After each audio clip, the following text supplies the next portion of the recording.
For final MBBS university examination, you have a theory exam in medicine, paper 2, where there are questions related to psychiatry. Previously, when we appeared in final MBBS, there were only short questions. But now, in the CBME pattern, competency-based medical education, they have started asking case-based scenarios. So yes, this year in Gujarat University, Karnataka University, Maharashtra University, we had 10 marks long questions in psychiatry, 10 mark long question in which there was a case history given and associated questions. So how to write that answer in the exam?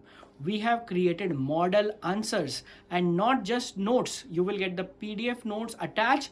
We have recorded separate videos. Yes, we have recorded separate set of videos specifically for final MBBS in all subjects, and in my subject I have recorded them chapter wise as per the university questions asked in all the medical universities of the country, from AIMS to NTR University to Karnataka RUHS.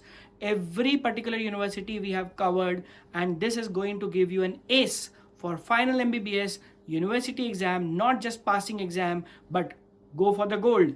Yes, with this you can write answers. We will give you model answers and you can get a gold medal. All the best.